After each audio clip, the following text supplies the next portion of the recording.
Magandang umaga, Malacanang Press Corps. Muli, welcome sa ating press briefing ngayong araw, March 12. Good news ang dala ng Department of Justice. Binigyang halaga ni Justice Secretary Boying Rimulya ang legal at makataong approach ng ating administrasyon laban sa iligal na droga sa kanilang pagdalo sa 60th session of the United Nations Commission on Narcotics Drugs. Dito ay binigyan din ng ating administrasyon ang pagpapatibay sa mga prevention measures gaya ng education at rehabilitation programs kontra droga. At nagbunga nga ang magandang resulta na nagtala ng pagbaba ng drug abuse sa bansa mula 1.7 or rather 1.67 million noong 2019 to 1.47 million noong 2023. Base sa 2023 National Survey on Drug Abuse in the Philippines. Sa kabilang banda, that the arrest of former President complied with the Philippines' commitment to the Interpol. Our commitment received support from various civic and civil society organizations. Let me quote some of those statements. Former Senator Lila de Lima said, "Duterte is being made to answer, not me, but to the victims, to their families, to a world that refuses to forget. This is not about vengeance. This is about justice finally taking its course." The Free Legal Assistance Group said it welcomes the issuance by the ICC of the warrant of arrest against Mr. Rodrigo Roa Duterte and the action taken by the Philippine authorities to enforce the warrant against Mr. Duterte. It is a significant step towards ensuring accountability for the extrajudicial killings committed during his administration in pursuit of the so-called war on drugs. The Commission on Human Rights meanwhile said, the pursuit of justice cannot be stalled. Every delay prolongs the suffering of those left behind. It bears repeating the truth cannot be silenced. Accountability must prevail over impunity. The Project Paghilom hailed Duterte's arrest as victory for justice. Sa mga nagsasabi na si Duterte ay inabuso, ito po, International Criminal Court, walang tao at bayan ang nagdidikta doon. Paano siya inabuso? Human Rights Watch Deputy Asia Director Byrony Lau also said former President Duterte's arrest and transfer to The Hague is a long overdue victory against impunity that could bring victims and their families a step closer to justice. Adding that, this momentous event sends a message to human rights abuses everywhere that one day they could be held to account. Handa na po tayong sumagot sa inyong mga katanungan. First question, Eden Santos, Net 25.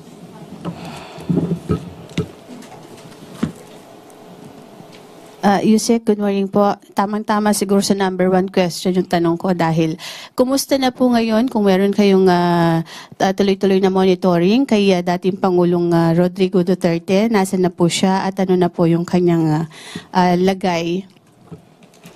Sa ating pagkakaalam, sa huling ulat po sa atin ay siya po ay nasa Dubai.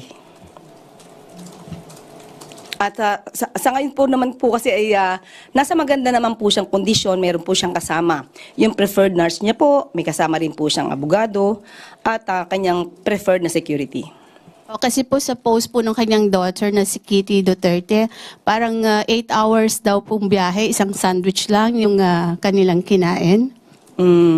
Alamin po natin ang katotohanan po niyan. Thank you. Leth Narciso, DZRH. Good morning, Yusek. May gagawin po ba ang pamahalaan para tulungan si former president? Kasi ang dating do sa kanya mga taga-suporta is basta natin ibinigay sa ICC. Hindi, what do you mean po na Kung tutulungan po ng pamahalaan, may bibigyan na tulong. paano pong tulong ang dapat asahan kung meron po siyang sariling abogado? But anyway, meron man po tayong batas, ang RA 9851, kung saan sinasabi po, no, kahit po ang dating Pangulong Duterte ay masasabi pong dapat na usigin or kailangan magkaroon ng hearing sa ICC, hindi naman din po papabayaan ng ating gobyerno, lalong-lalo na po kung ito ay tungkol sa kanyang karapatan. Sino man, kahit hindi po dating Pangulo, basta po Filipino, makakaasa po yan ng tulong sa ating pamahalaan. May attend po ba o nag-reach out po ba mula sa kampo ni former President? Wala pa po kaming natatanggap na anumang report patungkol dyan. Clay Pardilla, PTV4.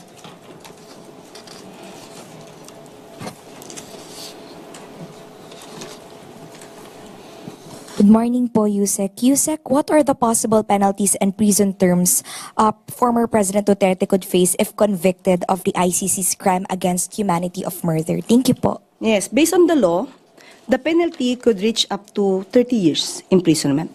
But it depends upon the defenses that can be availed of by the former president.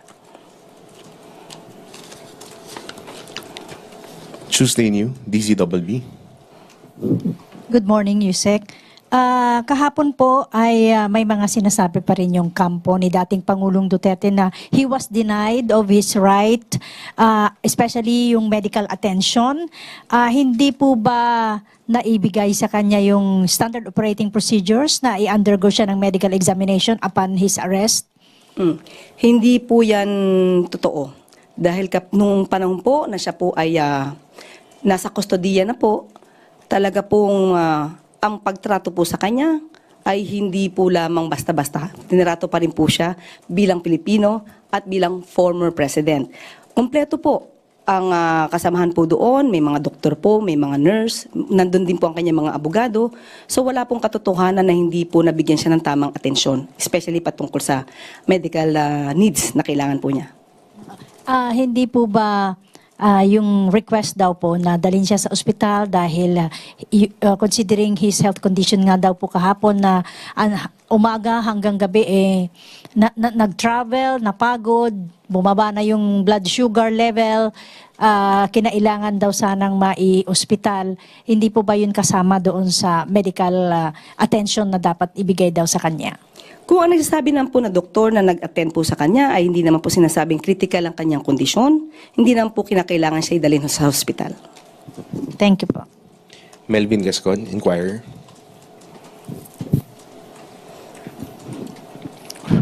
Good morning, ma'am. Morning. Ang tanong ko lang po, now that the Philippine government has technically waived its right to prosecute former President Duterte, at na-turn over na po siya sa ICC. Would this be an admission somehow na parang dito po sa bansa hindi po niya or hindi po makakamit ng mga biktima ng war on drugs ang hustisya na kanila pong hinahanap? There's no waiver yet of the right of the state to still run after him if there are other complainants in the country. It just so happened that there is already pending case before the ICC, and we are just complying and enforcing RA 9851, especially Section 17, wherein that the stating therein that instead the authorities may surrender or extradite suspected or accused persons in the Philippines to the appropriate international court, if any, or to any other state pursuant to the applicable extradition laws and treaties. So we have not yet waived the rights of the alleged victims here in the Philippines. They can still file cases. Just follow up, ma'am. Paano po namin, ano pong i-expect namin na magiging policy po ng government sa pakikipagtulungan sa ICC pag meron pong mga upcoming requests? Halimbawa, ganito rin po ba na it will be through the Interpol?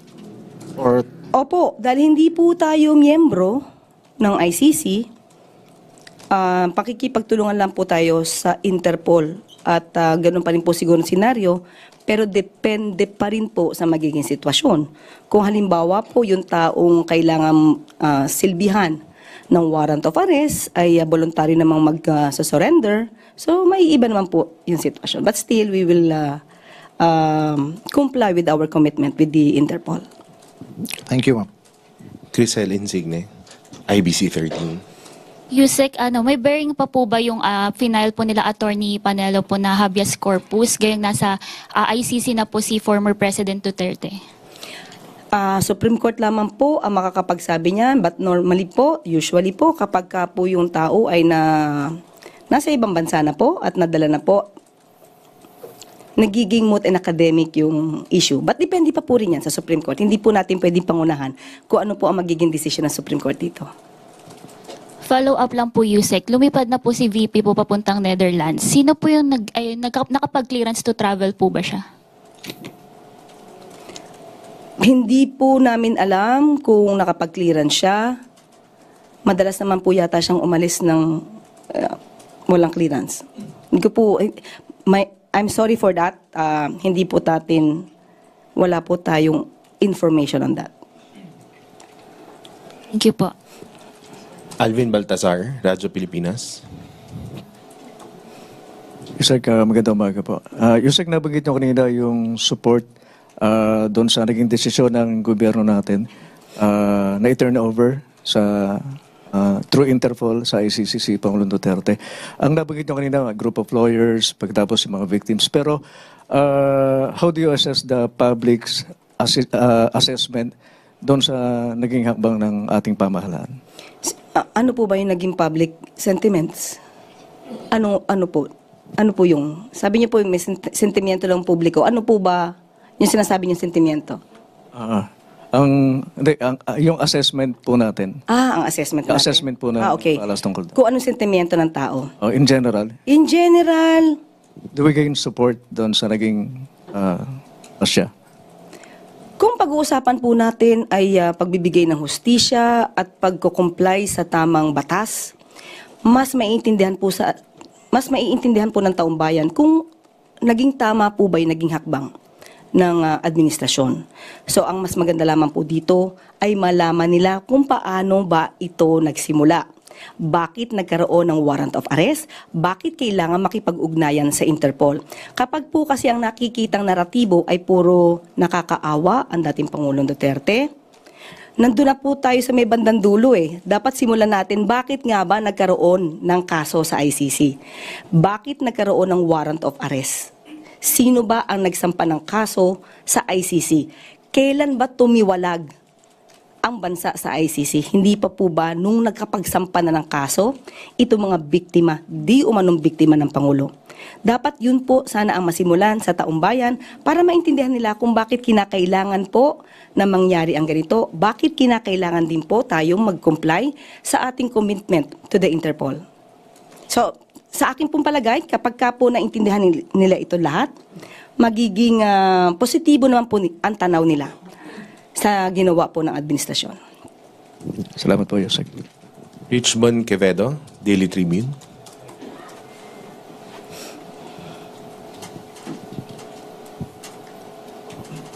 Good morning, Yusek. Morning. There are concerns po that the former president was not given his day in court before being extradited. There are questions po between the time frame of his arrest, then the turnover po, departing the Philippines going to The Hague. It is also a concern po. Is this normal po ba with the situation like what happened po yesterday? Okay, he was not extradited in the first place. He was surrendered. It would be different from to surrender and to extradite. So I just have to correct on that. Yes po. It is regular. What we did, what the government did was regular. It is based on the law, based on our own law, RA 9851. If you will say that it is normal, I can say it is, but this is the first time that we did this. So if you did everything based on the law, I think there could be no question on that. Follow up lang po, ma'am. On the next possible warrants on the other named caucus, as mentioned po as mentioned by Attorney Cristina Conti, will the Philippines push another coordination with Interpol? Just a clarification lang po na the same po ng movement as the events yesterday. Katulad po rin sinabi natin, as of now, wala po kami nare-receive na anumang information kung meron pa pong darating na warrant of arrest through the Interpol. Kung meron man po, ganun pa rin po ang magiging tugon namin. Kapag hiningi po ng Interpol ang tulong ng administrasyon, tutugon pa rin po tayo. Sabi nga rin po natin, magiging iba po siguro yung sitwasyon kung yung mga tao na maaaring maging subject of a warrant of arrest ay kusang magsusurrender. Hindi na po siguro kakailanganin yung naging drama po kahapon. Last na lang po, Yusek, from my end. Is the Philippines considering to rejoin the ICC? As of now po, we have not, there's no discussion on that. We will just cross the bridge when we get there. Wala pa po, as of now. Thank you, Yusek. Maricar Sargan, Brigada FM. Good morning, Yusek. Sa ambush interview po kagabi ni VP Sara, binanggit niya na yung pag-aresto kay dating Pangulong Rodrigo Duterte is parang state kidnapping daw po. Any reaction from the palace? State kidnapping. What does he mean by that? Now, what does she mean by that? State kidnapping. Well, I guess I have to stick with the word kidnapping. Ano-ano po ba yung elements ng kidnapping? Ba? Pagkuha ng sapilitan ng walang otoridad. Yan yung pinakasimple. Yan ang pinakasimple para sa taong bayan. Unang-una po, paano po magiging kidnapping kung may warrant of arrest? It was issued by an authority, by the court. Kapag ka po mayroon ng issuance ng anumang order from the court, we have to comply. Especially sa ating po nangyari ay through Interpol. Hindi po pwedeng kapag ka po nagsuserve ang sino mang otoridad, let's say sheriff, atin na lang po itong tatalikuran or ating sasaktan o ating susuntukin. Hindi po pwedeng ganun. Kung ano po ang nandiyan at legal po na masasabi nating order from the court, we should abide. No? We should abide by that. So wala po akong nakikitang kidnapping dahil hindi nga po ito sa pwersahan at lahat po ng elemento na dapat pong gamitin para maging masabing valid yung warrant of arrest at yung paghingi ng assistance ng Interpol ay nandiyan naman po. Kompleto po tayo ng papel. Christian Yusores, Radyo 630.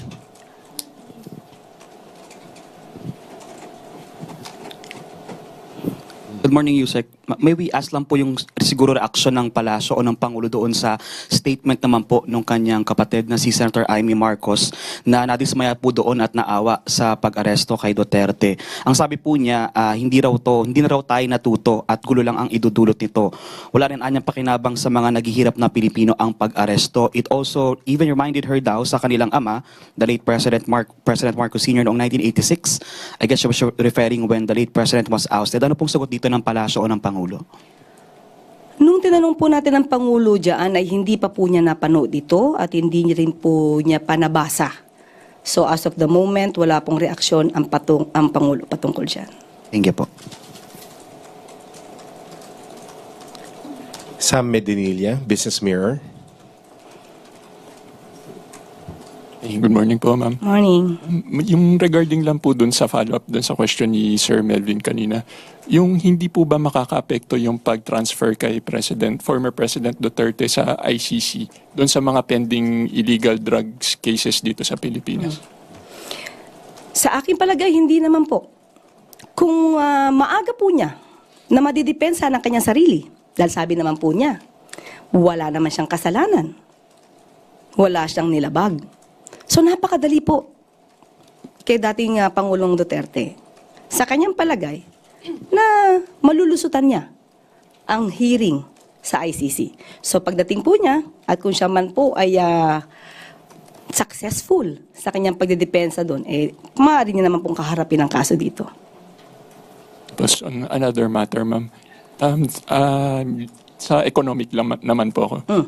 Last year po, recently po naglabas ng data yung BSP regarding the FDI flow sinks to 110 million lowest in 11 years. Bumaba po yung foreign direct investments na nakuha yung ng Pilipinas last year. Humina. Po, umina. Despite dun sa mga initiatives ng government to attract foreign investors. Ngayon, ano po yung parang gagawin ng government to ensure na this year medyo tumaas na po ulit yung FDIs natin? Sa ngayon po, aalamin po natin kung ano ba ang naging dahilan kung sinasabi pong may pagbaba ng mga foreign investments dito. Kasi paminsan-minsan po, yung ibang mga records po natin, nasasabi naman po ay tumaas ang investment sa Pilipinas. So, aalamin po natin yan at kung mayroon pong pagkukulang at gagawan po agad ng paraan ng mga business experts at ng ating mga head ng agencies para po matugunan kung ano man po ang magiging resulta o epekto po nito. Pero last question na po. Pero recently, hindi pa po ito na-discuss with President Marcos po, yung FDIs. Kung as of now po, wala po ako sa meeting ng patungkol dyan. Pero alam ko po, may mga meetings po ang Pangulo patungkol sa mga foreign investments at mga investments dito sa Pilipinas. Pero as of now po, kung meron po tayong records, ibibigay ko po agad sa inyo. Thank you po.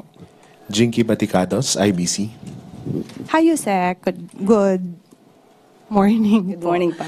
Ma'am, following the arrest lang, para at least alam lang namin kung ano yung process, pagdating niya po doon sa The Hague, ano po yung magiging proseso doon? Can you walk through us the process po? Sa aking pagkakaalam, dadali muna sa isang local court. At doon titignan, alamin kung tama ba yung proseso ng pag-arrest. At kapag ka po na-validate, na sinabi naman na tama ang pagkakadala sa kanya sa bansang kung saan siya dadalhin, idadali na po siya sa The Hague, sa ICC. Ma'am, kanina na-mention nyo lang po no, na 30 years po siya if in case. Or life imprisonment. Or life Depende imprisonment. po yan. Would this still be applicable to the former president since 80 years old na din siya? It depends upon the ICC. So, sa kanila po yun? Yes, opo. ICC will be the one that will give or render the decision. All right. Thank you, ma'am. Ace Romero, Philippine Star.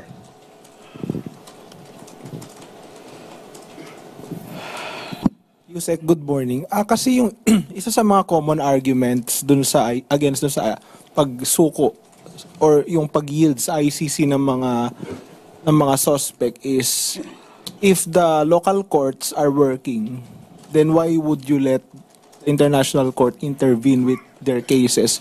So, given what happened yesterday na sinuko nga ang dating Pangulo, how would you respond to that?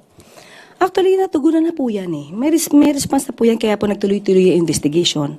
Kung natatandaan niyo po, nabigyan po sila ng 1 year to act on the alleged complaints. Pero wala po kasi naging aksyon para po sampahan agad ang dating Pangulong Duterte. Kaya po nagtuloy-tuloy po yung investigasyon ng prosecutor. So nasagot na po yan, kung yun po yung pag-uusapan natin. They were given due process. Sila po yung hindi tumugon. Sila po yung hindi nakipag-ugnayan. Natatandaan mo po natin, sinabi rin po ni Senator Bato na siya po ay nakakatanggap di umano ng notice. Pero hindi niya po tutugunan ito dahil hindi po siya sigurado at sa kanyang palagay po ay walang jurisdiction ang ICC. Kung may nagkulang man po at sinasabing hindi sila nabigyan ng due process, sila po mismo ang tumalikod sa kanilang karapatan na madinig ng prosecutor patungkol sa kanilang mga ebidensya. Say if I'm not mistaken, the argument refers to the courts or the judiciary system itself, no? Meaning kapag nagwo-work naman daw yung judicial system sa Pilipinas, then why would an international court intervene in a particular case? Can we say that the local courts are still working, our local courts? Of course, still working. Pero sa pagkakataong ito, sa panahon ng dating Pangulong Duterte, hindi natin alam. Kaya nga nagkaroon ng hearing or nagkaroon ng pag-file ng complaint sa ICC.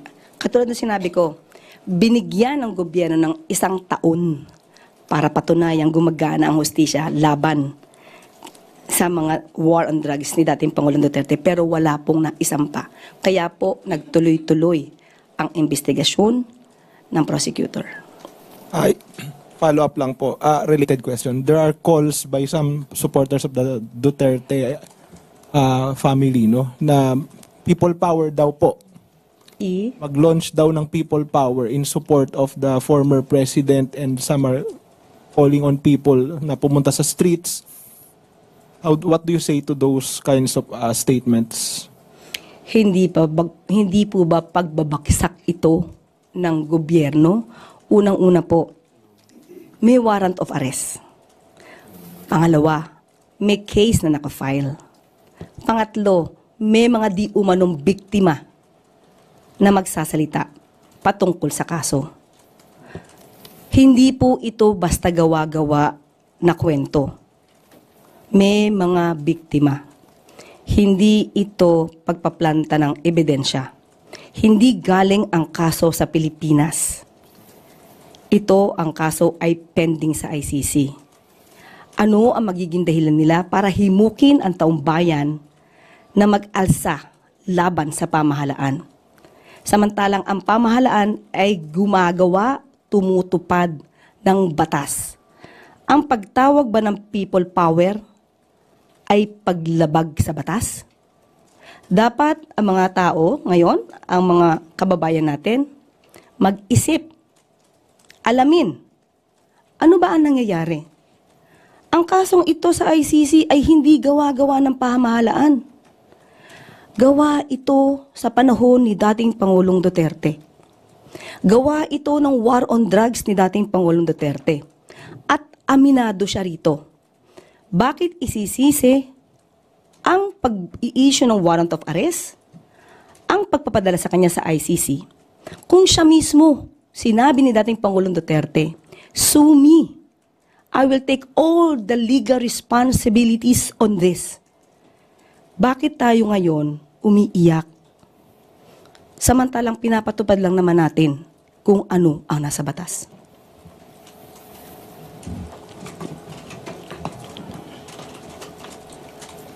Ivan Mayrina. Yusek, naturally naglulutangan po yung iba't ibang legal opinions tungkol dito sa, well, first in our history na nagkaroon po ng ganitong pagsuko sa isang dating Pangulo sa isang foreign court. Isa po sa mga opinion na ito, and I quote, "Without a binding treaty or domestic legal obligation explicitly compelling surrender, post-withdrawal with the ICC, the decision to cooperate remains discretionary under Philippine law." How does the palace respond to this assertion, Yusek, that it was within the president's power to prevent the arrest, but he chose not to exercise that power? Very clear. It's the prerogative of the government. So if it is the prerogative of the government to comply with the commitment to the Interpol, so that's it. So it appears that it was a choice between complying with their obligations with the Interpol and giving up a Filipino citizen. If you are privy to the considerations that went into this decision, Yusek, ano ho ang naging decision-making process dito? Okay. This is not just surrendering a Filipino citizen. It is surrendering a Filipino citizen who is accused of crimes against humanity, specifically murder. So it would be a different story. So we have to comply with the law and also give justice either to the victims or to the accused. If the accused can say, "I am not guilty, I can defend myself," then go on. It's also justice for him. That's due process. But if he is guilty, then we should also give justice to the victims. That's it. Thank you, Yusek. Okay. Last question, Gilbert Perdis, DWIC. Good morning po. Nabanggit po kanina, ma'am, na pwedeng itry yung dating presidente ng ICC at yung case na rin sa Pilipinas. Di ho ba mahuhulugo yun sa double jeopardy? Ay, depende po. Depende po. Ang double jeopardy po, ang kaso po dyan ay dapat na decision na po on the merits. Nakapag-arraign, may arraignment na, nakuha na po yung jurisdiction over the person, nakapag-trial, nakapagkaroon ng decision on the merits. Pero dapat po ang case ay not similar to the other courts na nagkaroon ng paghihiring. So if the courts or if the cases that will be heard before the Philippine courts are different from the cases being heard before the ICC, there would be no double jeopardy. Okay? Follow-up lang din po doon sa question ni Ivan, yung pong war on drugs ng dating administration, di ba sa polisiya ng gobyerno po yon para maprotektahan ang taong bayan laban dito sa illegal na droga. Paano naman po yung human rights or karapatan ng mga naging biktima nitong mga sangkot sa illegal na droga na siyang naging parang pundasyon po nung polisiya na yun ng pamahalaan? Nakabuti naman po yung war on drugs sa karamihan ng ating mga kababayan. Dapat natin i-determine anong klaseng kabutihan. Are we talking, kasi you're talking about war on drugs in general. Everybody is against illegal drugs. Tanong natin, war on drugs kasama ang tukang, kasama ang pagpatay, walang due process, kasama yung sasabihan ng polis na, sige, sabihin mo sa kanyang lumaban para matapos na at mabawasan ang problema sa Pilipinas. Hindi siya dapat polisiya ng isang gobyerno in the first place. It's against the law. Killing is against the law. Wala nga tayong death penalty sa Pilipinas eh. Uunahan mo pa. Napatayin? Ang masama, wala pang hearing. So, hindi natin matatanggap na yung war on drugs na pinairal ni dating Pangulong Duterte ay tama. Kung may natulong sa iba, paano naman yung namatayan? Kung meron na biktima, itong mga drug users na to, then the victims can also file cases against these drug users. Pero hindi natin matatanggap na polisiya siya na dapat sundin ng isang gobyerno. Thank you, Yusek. At dito na po rin tatapos ang ating briefing. Maraming salamat.